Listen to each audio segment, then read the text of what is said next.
යහපත් ප්‍රාර්ථනා ඉටුවන සුවබර සුබෝදෑසනක් ප්‍රාර්ථනා කරනවා. අලුත් සතියක අලුත් ආරම්භයත් එක්ක අපි අදත් පිනිවියන රැගෙන එන්න සූදානම්. මේ සතිය වෙන් වෙලා තිබෙන්නේ ජගත් පරිසර දිනය සැමරීම වෙනුවෙන් වූ සතිය විදිහට. පරිසරය සබාදහම සමරන්න පුළුවන් නම් අපිට කොයිතරම් වටිනවද? අපි හැම මොහොතකම සබාදහම රැකගන්න කතා කරන්න ඕන, ක්‍රියාත්මක වෙන්න ඕන. රතු ඉන්දියානු නායක සියටල් කියනවා අපි සබාදහමේ මේ මිහිතලේ කොටසක් කියලා හිතන එක තමයි වඩා වැදගත් වෙන්නේ. මිහිතලේ අපේ කොටසක් කියලා හිතනවට වඩා අපි මේ මිහිතලේ කොටසක් කියලා හිතලා වැඩ කටයුතු කළොත් තමයි වඩා වටින්නේ. නිසා සබාදහම ගැන, පරිසරය ගැන මීට වඩා සැලකිලිමත් වෙන්න හොඳම කාලයක් බවට මේ කාලේ පත් වෙලා තිබෙනවා. විශේෂයෙන්ම මෙවර ප්ලාස්ටික් මගින් සිදුවන දූෂණය අවම කිරීම සඳහා සිදුවන වැඩපිළිවෙල තමයි තේමාව බවට පත් වෙන්නේ. ඉතින් ඒ ගැනත් මතක් කරමින් සූදානම් අදත් ඔබත් එක්ක ජීවිතේ බෙදා හදාගන්න සතුටා පිනිවියන.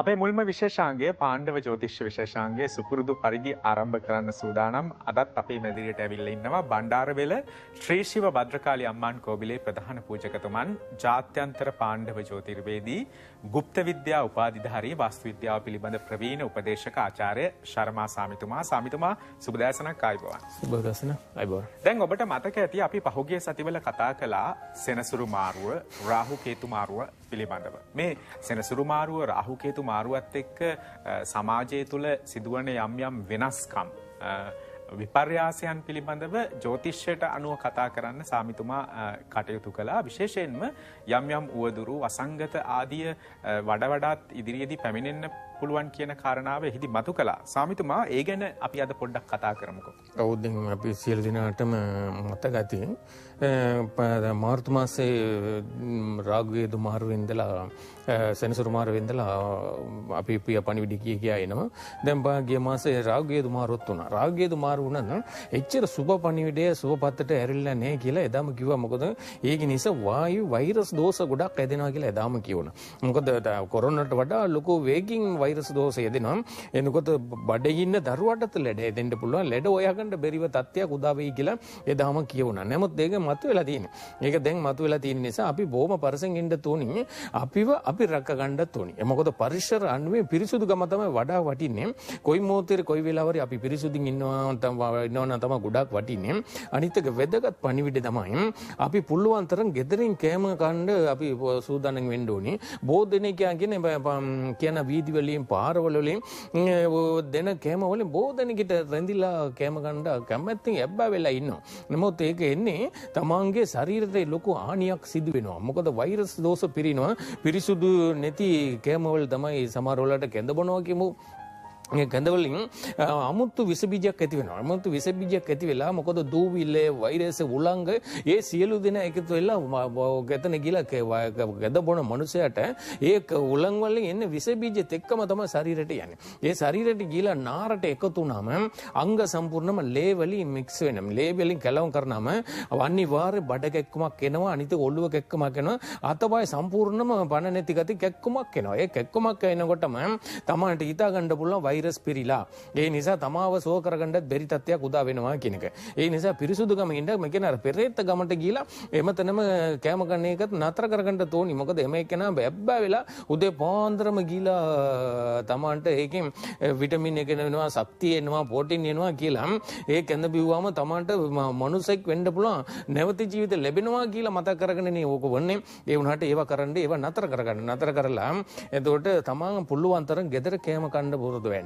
කර දෙකේම කරලා පිරිසුදුවෙන් පිළිවෙලට ජීවත් වෙනවා නම් තමන්ට රකින්නවා, අවටින්නත් මගෙන් රකින්නවා, සමාජය රැක ගන්න සතුටින් ජීවත් වෙන්න පුළුවන් ක්‍රමයක් වෙනවා. මොකද වටින ජීවිතේ වටින විදිහේ ජීවත් වෙන්න එක තමන් උත්සාහ කරන්න ඕනේ. එම මොහොතේ පරිසර පිරිසුදු කරගන්න, තමන් පිරිසුදු කරලා තමන් පිරිසුදු වෙන්න, අනිත් මනුස්සයෝ පිරිසුදු වෙලා සතුටින් ජීවත් වෙන්න පුළුවන් දැනගත්තා නම් දැන් එන කාලේ පරිසම් කරගන්න පුළුවන්. ඕක පෞද්ගලික කාලේ ග්‍රහ මාරුවේ සැප්තැම්බර් මාසෙ වෙනකල් සුබම නැත. එතකොට මුළු ලෝකෙටම මේ ලෙඩ හැදෙනවා.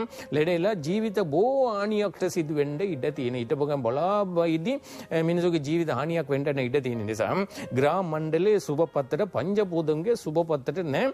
මොකද වායු දෝෂ වැඩි වෙනවා. වායු ක්‍රගයාගේ සම්පූර්ණ දෝෂ පෙරෙන නිසා එම පත්තන විස බීජය වැඩි වෙලා හානියකට වෙන්න ඉඩ තියෙන නිසා එම එක්කෙනාම පරිසම ජීවත් වෙනවා නම් පිළිවෙලට තමන්ගේ ඉදිරි අනාගතේ ඉන්න ටික කාලකර සතුටින් ජීවත් වෙන්න පුළුවන් ක්‍රමයක් ලබා ගන්න පුළුවන්. දැන් ජ්‍යොතිෂයට අනුකූලව ඒ පැහැදිලි කිරීම කළා වගේ අපි දන්න කාරණාවක් තමයි මේ දිනවල මේ වකවාණු වල ඊටාම පරිස්සම් සහගත වෙන්න ඕන විවිධ වෛරස් රෝග වසංගත රෝග නැවතත් හිස ඔසවන කාලයක් බවට පත් වෙලා තියෙනවා. ඉතින් අපි ඒ ගැන කතා බහ කරන්න සූදානම් ඉදිරි වැඩසටහන් තුලදී අපි දැන් සූදානම් වෙන්නේ ඔබ බලා සිටිනවා මේ සතියට කොහොමද ඔබේ ලග්න පලාපල කියන කාරණාව දැනගන්න. එහෙමනම් කොහොමද අදින් ආරම්භ වෙන මේ සතියේ ඔබේ ලග්නවලට බලපාන්නේ කොහොමද යහපත් අයහපත් බලපෑම් ඇති කරන්න කියන කාරණාව පිළිබඳව අපි කතා බහ කරන්න සූදානම්. ලග්න පලාපල කියන්න කලින් අපි සූදානම් විරාමයක් ලබා ගන්න.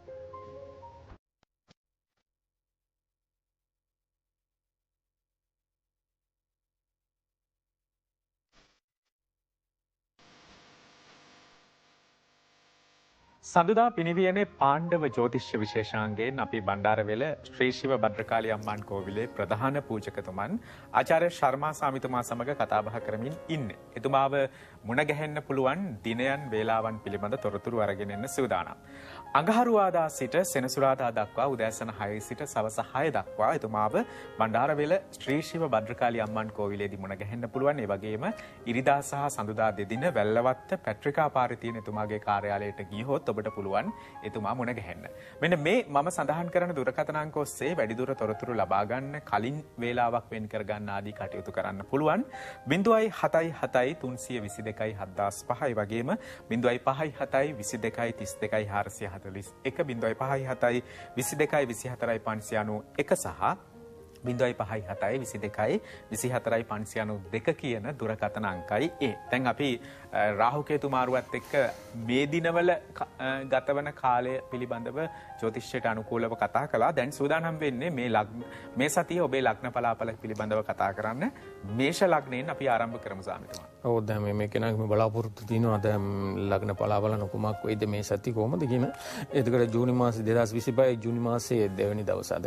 නමුත් මේ සතියෙන් මේෂ ලග්නයට බොහෝ බලාපොරොත්තු සාර්ථක කරගන්න පුළුවන්. මේෂ ලග්නයට බොහෝ බලාපොරොත්තු සාර්ථක කරගන්න පුළුවන්. නැවත ජීවිතය ලැබුණා වගේ මේ කාලය ඇතුළත මේ සතිවල බොහෝ බලාපොරොත්තු සාර්ථක කරගන්නත් පුළුවන්. අන්‍යෝන්‍ය කරගන්නත් පුළුවන්. කරන රැකී රසවල දිනු කරගන්නත් පුළුවන්. අලුත් අදහස් සාර්ථක වෙනවා. අලුත් මිත්‍රයෙක් හම්බ වෙනවා. අලුත් මිත්‍රයෙක් හම්බ වෙනවා.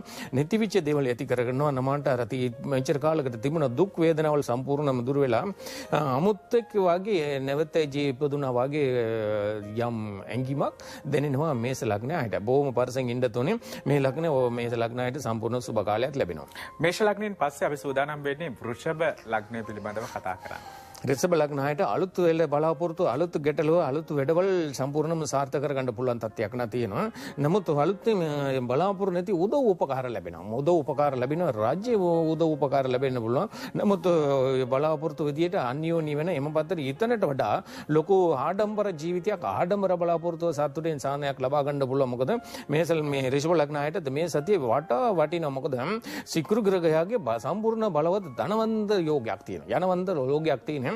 අදිසිය මුදල් ලැබෙනවා. අලුතෙන් වාසනාව හම්බෙනවා. අලුතෙන් හැමදේම බලාපොරොත්තුට වඩා ලොකු අයියක් ලැබෙනවා. ලොකු ශක්තියක් ලැබෙනවා. ඊට පිරිසුදුවේ අංග සම්පූර්ණම අන්‍යෝන්‍ය විදියට ජීවත් වෙන්න පුළුවන් තත්ත්වයක් තමයි. මොකද ධනවන්ත යෝගයක් රිෂභ ලග්නයට මේ සතිවල ලැබෙන නිසා එම්ම පතරම විනෝද අංග සම්පූර්ණම සියලු බලාපොරොත්තු සාර්ථක සතුටින් ජීවත් වෙන්න පුළුවන් තත්ත්වයක් රිෂභ ලග්නයට තියෙනවා. මිතුන ලග්න හිමි ඔබ ගැනයි දැන් කතා කරන්නේ. මිතුන ලග්නයට මොකද පාප ක්‍රගයක් පාප දෝෂයට එවිලා ඉන්නේ දැන්. මේ සතිවල පාප ක්‍රගය පාප දෝෂයට එවිලා දැන් ලේ සම්බන්ධ ලෙඩක් දෝෂයකට මුණ දෙන්න සිද්ධ වෙනවා. මොකද මිතුන ලග්නයට හිටපු ගම යම් අදිසි මේ ඔපරේෂන් කරගන්න ඕ අදිසි මේ ශරීරයට යම් හානියක් වෙන්න ඕ අදිසි කලන්තෙවිලා වැටෙන්න ඕ අදිසි මේ යමට අදිසි සිද්ධ වෙනවා. එම මොහොතේ බලාපොරොත්තු වෙන අදිසි සෙනිකව සිද්ධ යම් ලෙඩකට ශරීරයට බාධාවක් සිදු වෙන්න යන ඉඩ තියෙනවා මිථුන ලග්න අයට. නැමත බොහොම පරිසෙන් ඉන්න ඕනි. මොකද මේ කාලේ බොහොම පරිසෙන් ඉන්න ඇවිදලා යනකොට ගස් වලින් ඊට යටෙන් හරි යනවනම් බොහොම පරිසෙන් ඉන්න ඕනි. මොකද අතු කඩාවට එන්න පුළුවන් Tamanට. මොකද සෙනිකේ වෙදෙන් පාරේ යනකොට හරකෙක් වල් ගගා ඉන්නවා කියමුකෝ. එතකොට ඒකෙන් ඒ ආනියක් වෙන්න පුළුවන්. ඉතින් පාරේ යන බල්ලෙක් ඔන්න Tamanට ආනි කරන්නත් පුළුවන්. මොකද මිථුන ලග්න අයට දෙනට කාලේ මේ සතිවල බොහොම ආනියක බලාපොරොත්තු නැති ආනින ශරීර ආනියක් වෙන්න ඉඩ තියෙන නිසා රැකිරස අවුලන්නරි බොහොම පරිසම් යමපත්තටම යමදේම පරිසමින් ගියා නම් මේ සතිය සාර්ථක කරගන්න පුළුවන් තත්ත්වයක් මිථුන ලග්නයට තියෙනවා. සාමිතුමා කොහොමද කටක ලග්න හිමියන්ට? කටක ලග්න අය කරගත්තන කටක ලග්නයට බොහෝ බලාපොරොත්තු සාර්ථක කාලය තියෙනවා. මොකද විදේශ ගමන රැකිරස්සවත් හරියනවා. විදේශ බලාපොරොත්තු සතන් අලුතෙන් නැවත අංක සම්පූර්ණම තමන් ඉපදුනා වගේ හිතා ගන්නත් පුළුවන්. අලුතෙන් මිත්‍රයෙක් වෙන පෞල් ජීවිතය අරගත්තද පෞලේ අන්‍යෝන්‍ය වෙන්නත් පුළුවන්. තමන්ගේ බලාපොරොත්තු සාර්ථක කරන අලුතෙන් නිවසක් ගන්න පුළුවන්. අලුතෙන් ඉඩම් කඩම් ගන්න පුළුවන්. අලුතෙන් වාහනයට ලෝජනාව කරලා තියෙ මේ කාලේ කටක ලග්නයට අලුත් වාහනයක් ගන්න පුළුවන්. තමන්ගේ නිවසට යම පුදුම දෙයක් වෙන්න ඉඩ තියෙන නිසා යම එක්කෙනාම අන්‍යෝන්‍ය වෙලා සතුටේ සන්තෝෂයක් ලැබෙලා බලාපොරොත්තු සීල බලාපොරොත්තු සාර්ථක වෙන්න කාලයක් තමයි කටක ලග්නයට මේ සතිවල තියෙන්නේ. අපි දැන් සිංහ ලග්නය ගැන කතා කරනවා. සිංහ ලග්නය අරගත්තන සිංහ ලග්නයට මේ සතියේ ඩිගකර නිදාසින් උස්ම ගන්න පුළුවන් තත්ත්වයක් තියෙනවා. අපෝ කියලා දැන් හරි නිදාසින් ඉන්නවනේ කියලා උස්ම ගන්නත් පුළුවන්. නමුත් පරිසකර ශරීරය එකවතවර දෙසරියක් කරේ ශරීර පරිචා කරගෙන එක වටිනවා. මොකද වෛද්‍ය මහතුරු හම්බෙලා තමන්ගේ උපදේශක් ලබා ගන්න එකත් වටිනවා. මොකද තමන්ට ස්නායු රෝග ගැටලුවක් ඇති වෙනවා. ස්නායු රෝග ගැටලුවක් ඇති වෙලා සෙම මාර්ගයෙන් යම් දෝෂයක් ඇදෙනවා. සෙම මාර්ගය ඇදෙනකොට වෛරස් ඇදෙනවාමයි. ඒ නිසා වෛරස් දෝ දෙනකොට දැන් එක සැරේ දෙසැරේ කැස්සක් ඇදෙනකොටම ඩක් ගාලා වෛද්‍ය මහතුරුගේ හම්බෙලා උපදේශක ගන්න ඕනි. මොකද සිංහ ලග්නයට දැන් කාලේ ශරීර රෝග වෛරස් රෝග ඇදෙන්න කාලයක් තියෙන නිසා ශරීරයට මොකද ශරීරයට මේ සතිය වලින් බලගත් ශක්තිය අඩු වෙලා තියෙනවා. අඩු වෙලා දුර්වල දෝෂයක් ඇදෙන නිසා බොහොම එම පත්තටම තමන්ගේ ශරීර රැක ගන්න අවශ්‍යයි මේ සතිය වලින්. කන්‍යා ලග්න හිමි ඔබට මේ සතියේ කොහොමද කියන කාරණාව තමයි දැන් අපි පැහැදිලි කරන්න සූදානම් වෙන්නේ. කන්‍යා ලග්නයට අරගත්තන මේ සතිවල බොහෝ දුරට රැකිරස්සවල දියුණුවක් තියෙනවා. දියුණුවක් කියන ස්ථාන මාරුවක් තියෙනවා. ස්ථාන මාරුවක් තියෙනවා. රැකිරස්සවල දියුණු කරන්නත් පුළුවන්. තමන්ගේ බලාපොරොත්තු ස්ථානයට රැකිරස්සවට යන්න පුළුවන් තත්ත්වයක් නැන්න තියෙනවා. අදිශයෙන් මංගල ලෝජනවල් තරියන අදිශයෙන් සාර්ථකත්වයක් දෙන අදිශයෙන් තමන්ගේ හිතන දේවල් සාර්ථක අදිශයෙන් විදේශ ගමනක් යන්න පුළුවන්. විදේශ ගමන යන්න පුළුවන්. අදිශයෙන් කඩයක් ඕපන් කරන්නත් පුළුවන්. අදිශයෙන් බිස්නස් එකක් කරන්නත් පුළුවන්. අදිශයෙන් මේ කාලේ කන්‍යා ලග්නයට රත්තරන් ගඩවල වලට ලොකු සාර්ථක කාලයක් ලැබෙනවා. ඒ විදියෙම ණයට පොලියට සල්ලි දෙන අය හිටියක් විදිය සාර්ථකල ලැබෙන්න පුළුවන්. මොකද ලාභෙ ලැබෙනවා. එතකොට මේ සතිවල කන්‍යා ලග්නයට ලාභෙ පිරිච්ච සතියක් වෙන නිසා එම පත්තටම පොඩි දේ ව්‍යාපාර කරොත් ඒකේ විශාල සාර්ථකත්වයක් ලැබෙනවා. මේ සතියේ කන්‍යා ලග්නයට ලාභ ස්ථානයේ සුබ බලාබලන තියෙනවා. දැන් මේෂ ලග්නයේ සිට කන්‍යා ලග්නයේ දක්වා අපි ලග්න 6ක් පිළිබඳව කතා කළා මේ සතිය කොහොමද කියලා. තවත් ලග්න 6කට මේ සතිය කොහොමද කියන කාරණාව අපි විමසා බලන්න සූදානම්. ඊට කලින් ආයමත් විරාමයක් ලබා ගන්නවා.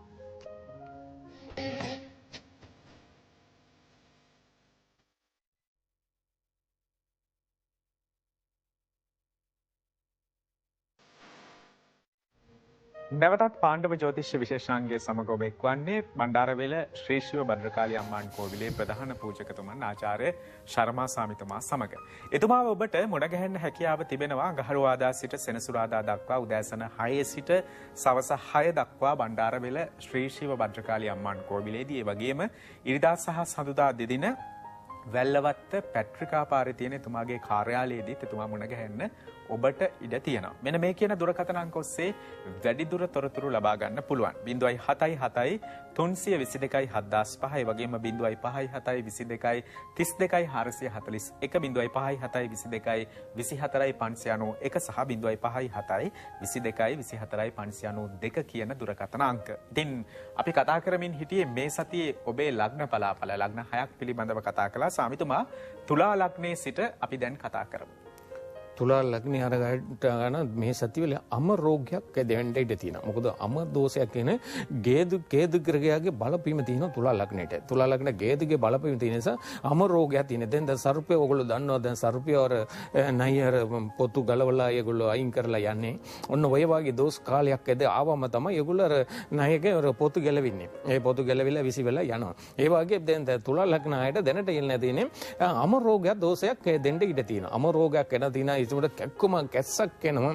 අතපය කැක්කුමක් එනවා. ඒ වගේ අංග සම්පූර්ණයෙන්ම කැක්කුම ගොඩයි. එතකොට වාඩි වුණත් නැගිටින්න බැරි වෙනවා ටිකක්. අර එතකොට අම්මම දැන් තුලා ලග්නයට මේ සති වෙලේ බලන්න මූණේ ලොකු වෙනසක් වෙනවා. මොකද කේතුගේ සර්ප දෝෂයක් ඇති වෙලා තියෙන නිසා ඒ ශරීරයේ යම් වෙනසක් වෙනවා, වචන වල වෙනසක් වෙනවා, තමන්ගේ ඇසිරීම වල යම් වෙනසක් වෙනවා. ඒ නිසා බොහොම පරසෙන් ඉන්න තෝනින් කාගෙන් හරි වෙඩියේ මේ කතාවට යන්න යන එපා. පරසෙන් ජීවත් වෙනවා නම් මේ සතිය පන්න ගන්න පුළුවන් වෙයි.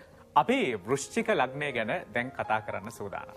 විෘශ්චික ලග්න හදන අධ්‍යාපනයේ ඉගෙන ගන්න ළමයින්ට වැඩිම සාර්ථකත්වය ලැබලා තියෙන්නේ මොකද? මේ අධ්‍යාපන ලැබෙන කාලෙට මේ දරුවන්ට ලැබෙන කාලේ බොහෝ දුරට සාර්ථකත්වය ලැබෙනවා. ඒ කියන්නේ ඉන්ටර්විව් එක යනවාට දැන් ඉන්ටර්විව් සමහර වලට එම්බසි වල යනවා කියමු. එම්බසි වල බලාපොරොත්තු මෙච්චර කාලේ එදී තිබුණා මාට වීසා ගන්න ක්‍රමයක් බැරි වුණා කියලා හිතමුකෝ. මේ කාලේ සම්පූර්ණම සාර්ථකත්වයක් තියෙනවා. විදේශ ඒ විදිහම විචාරකන රැකිරසව කරන අයට බලාපොරොත්තු සියලු දේ සාර්ථක වෙන ඉස්සස් මේ යන්න පුළුවන්.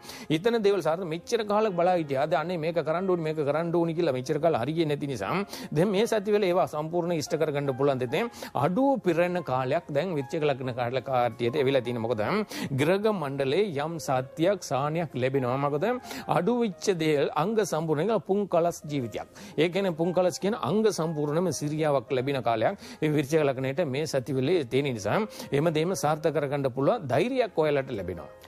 ධනු ලග්නයට මේ සතියේ කොහොමද සාමිතුමා? ධනු ලග්නායනට මංගල ලෝජනවල් සාර්ථකයි. මංගල ලෝජනවල් සාර්ථකයි බලාපොරොත්තු යන ගමන හරියනවා. නමුත් රැකිරස්සවල කරන ඔබ මේ ධනු ලග්නායට වචනවලින් ලොකු අයියක් ලැබෙනවා. ඒක ඔයාලා වචන කාටද කියවක බය වෙනවා. එතකොට කවුරු හරි බය කරලා වචනවලින් හැමදේම බය කරලා කරගන්න පුළුවන් තත්ත්වයක් මේ ධනු ලග්නායට තියෙන නිසා බොහොම පරිස්සම තමන්ට ගෞරව නාමකොත් එනවා. දැන් ගෞරවයක් එනවාද අදිෂ්ඨානයක් ආසක්තියක් වෙනවා. ඒ අදිෂ්ඨාන ශක්තියක් වෙන නිසා සමානට සියලු බලාපොරොත්තු සියලු දේ සාර්ථක කරගන්නත් පුළුවන්. අදිසියෙන් හිටපු ගම ලොකුවට තමන්ට අලුත් මිත්‍රයෙක් හම්බ වෙනවා. ඒ මිත්‍රයා මාර්ගයෙන් සියලු දේ නැතිවිච්ච දේවල් ඔක්කොම නැති වෙලා ආයෙ නැවත ලැබුණා වගේ තමන්ට මතක එනවා. ඒ නිසා තමන්ගේ සියලු දේ මේ සතිවල බලාපොරොත්තු සියලු දේම සාර්ථකයි. මකර ලග්නය ගැනයි අපි දැන් විමසා බලන්න සූදානම් වෙන්නේ. මකර ලග්න අය අරගත්තනම් බොහෝ දුරට ඉද්ද ගෙඩියාවෙම ඉන්න ඕනේ. ඒකට අර ගණ කොච්චර වුණත් ධෛර්යයක් නැති වෙනවා. අනේ මාව ගණන් ගන්න නැද්ද? මොකද්ද මෙච්චර කරලා මානසික ලෙඩකට වගේ වෙන්න ඉඩ තියෙන නිසා බොහොම පරසෙන් ඉන්න තෝනි. මොකද තමන් මානසික නෙවෙයි ලෙඩක් නෙවෙයි. නමුත් තමන්ට ටිකක් අර මොකද දැන් කාලේ තමන් ඉතලාම තමන්ට ටිකක් අන්තිම අසරණටපත් වෙනවා කියලා තත්ත්වයක් මේ දස්තු වලින් උදා වෙලා තියෙනවා. ඒ විදිහම රෙකිරස්සව පත්තට බුඩා දුරට හරියනවා. මකර ලග්නේ යාබර අංශයට බොහෝ දුරට හරියනවා. අනිතක මොකද දැන් යලෝල් යාබර කරාගෙමක වැඩි ලාභ ලබා ගන්න පුළුවන් තත්ත්වයක් තියෙනවා මකර ලග්නයට. ඒ විදිහම ලුණු යාබර කරනවා කියොත් විශාල දියුණුවක් ලබා ගන්න පුළුවන් තත්ත්වයක් තියෙන නිසා මේ කාලේ ඔයාලා ඒ පැත්තට පොඩ්ඩක් යොමු වෙන්න. මොකද මේ සති වෙලේ මකර ලග්නයට අදිෂ්ඨානයක්. එතකොට දෙකක් හම්බ වෙනවා. එක පැත්තට අදිෂ්ඨාන ඩබල් එකට පොලියක් වගේ. එතකොට දැන් මකර ලග්නයට ඒ වගේ ශක්තියකොත් උදා වෙන්න ඉඩ තියෙන මේ සති වලින්. කුම්භ ලග්නය ගැනයි අපි දැන් කතා කරන්නේ මේ සතිය ඔබට කොහොමද කියලා. කුම්භ ලග්නාය අරගත්තන කුම්භ ලග්නායට අදිෂ්ඨානට වඩා අදිෂ්ඨාන කාලයක ලැබෙන්නට වඩා නමුත් ඊතේ තියෙන ගැටලු නිරාකර නැති වෙනවා. ඊතේ තියෙන යම් ගැටලුවක් එකක් සම්පූර්ණ නැතිලා පවුල් එකතු වෙනවා. මිත්‍රයෙක් වෙනවා අන්‍යෝන්‍ය වෙනවා. අනුත් එම පත්තරම නැතිවිච්ච මිත්‍ර කාලේ වෙන් වෙලා හිටපු අනියම් සම්පන්න ඇති වෙන්න ඉඩ තියෙන බිරිඳ පුරුෂයා අතර සම්පූර්ණම සාහනයක් ලැබෙනවා.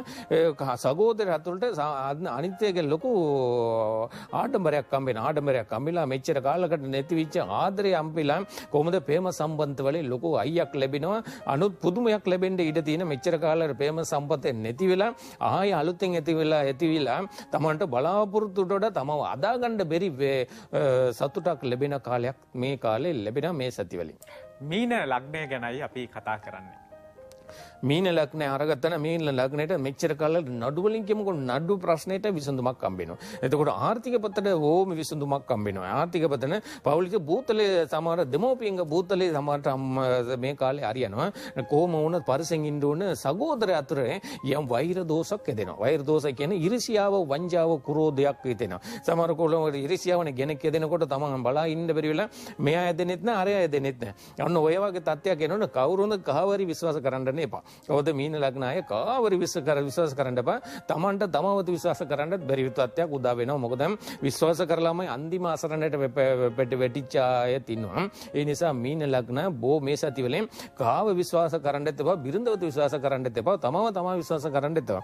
බොහොම පරිසෙන් ඉවසලා යම කටයුතු කරනවා නම් මේ සතිවල තමා දියුණු කරන්න පුළුවන්, දිනන්න පුළුවන් ශක්තියක් ලැබෙනවා. දැන් ලග්න 12 පිළිබඳවම අපි කතා බහ කළා. බණ්ඩාරවෙල ශ්‍රී ශිව භද්‍රකාලී අම්මාන් කෝවිල කේන්ද්‍ර කරගෙන මොනවද සිදුවෙන්නේ කියන කාරණාව අපේ බොහෝ දෙනෙක් විමසා සිටිනවා. ස්වාමිතුමා මේ දවස්වල කොහොමද කෝවිලේ වැඩ කටයුතු? ඔව් කෝවිල් වැඩ කටයුතු බොහෝ දුරට සාර්ථක කරගෙන යනවා. නමුත් ඒ කෝවිලේ වැඩ කියන්නේ අර දිගටම කරගෙන යන්නත් බැරි. මොකද වස් දෝස් වදිනවා. වස් දෝස් කියන ඉරිසියාවයි වංචාවයි අර එමෙක් කෙනාට ඔර නිකන් සමහරවට ඉන්නවනේ මේ පෙරේතයෝගේ බලා ඉන්න බෑ. මොකද්ද අප මේක කරන්න කියලා ඉරිසියාවයි වංචාව කරනවා. ඒ වගේ දෝස්. මොකද දෙවියන් ගාවට අපි බොහොම පරිසෙන් ඉන්න ඕනේ. දේ කෝවිලක් හදනකොට වාස්තු කියන ආගමානුකූලව වාස්තුවක් කියලා දිනේ. ආගමානුකූල වාස්තු කියන්නේ එතකොට ටිකින් ඒක අදාගෙන අපි යන්න ඕනේ. මොකද ඕදරට දැන් කෝවිල හදන්නේ සම්පූර්ණම වැඩ ටික සේන්න ඉවර වීගෙන යනවා. නමුත් ඉදිරි කටයුතු සාර්ථක ඉදිරි වැඩ කටයුතු ඉක්මනට දිනු වෙන්න කරන්න කියලා අපි අදාගෙන යනවා. නෙවනද සියලු ප්‍රතිමතුන් සියලු දෙනා වෙඩියෙන් ආසාවල ඉන්නවා. ඉතා ඉක්මනට මේ කෝවිල හදලා විවෘත කරගන්න ඕනි කියලා. නමුත් ඔයලාගේ උදව් උපකාරයෙන් තමයි මෙච්චර දුරට අපි කෝවිල අරගෙන යන්නේ. ඒ වුණාට සියලු දෙනාට පින්වත් අය බොහෝ දෙනෙක් ඉන්නවා බණ්ඩාරවල කෝවිලට උදව් උපකාර කරන අය. ඒ නිසා ඒ දෙකේනාටම සියලු පවුලටම සියලු සම්පතම ලැබිලා කාලිමෙනින් ආශිර්වාද ලැබිලා දේවියන් ආශිර්වාද ලැබිලා ලෙඩක් නැතුව දුකක් නැතුව ඒ උදව් උපකාර කරපු අයට සියලු දෙනාටම දේව ආශිර්වාද ලැබෙන්න ඕනි. ඒ වගේම කෝවිල කටයුතු බොහෝ දුරට අපි කරගෙන යනවා. ඉතා ඉක්මනට වැඩ ටික ඉවර කරගන්න පුළුවන් තත්ත්වයක් ලැබෙන්න ඕනි. ලැබෙයි. ඒ නිසා තම කෝවිල් එකගෙන සියලු දෙනාම බලාපොරොත්තුට වඩා ලස්සන විදිහට අදා ගන්න පුළුවන් ශක්තිය ධෛර්යය ලැබෙනවා අපිට. ඉදිරියේදී බණ්ඩාරවෙල ශ්‍රී ශිව භද්‍රකාලී අම්මාන් කෝවිල කේන්ද්‍ර කරගෙන සිදු කරන වාර්ෂික පුද පූජාවන් උත්සව පිළිබඳ තොරතුරුත් අපි රැගෙන එන්න සූදානම්. බොහෝ දෙනෙක් අපෙන් මේ පිළිබඳවත් විමසනවානේ. ඉතින් අපි ලබන සතිය හමු වෙන තුරු අදට වැඩසටහන නිමාවටපත් කරන්න සූදානම් වෙන්නේ බණ්ඩාරවෙල ශ්‍රී ශිව භද්‍රකාලී අම්මාන් කෝවිලේ ප්‍රධාන පූජකතුමන් ආචාර්ය ශර්මා ස්වාමිතුමාට සමු දෙනවා. ස්වාමිතුමා ආයුබෝවන්. අපි ලබන සතියේත් හමු වෙලා පාණ්ඩව ජ්‍යොතිෂයට අනුව ඔබේ ජීවිතේ කොහොමද කියන කාරණා පිළිබඳව කතා කරමු. විරාමයක් අරගෙන නැවතත් පිනිවියන සමග මුණ ගැහෙමු.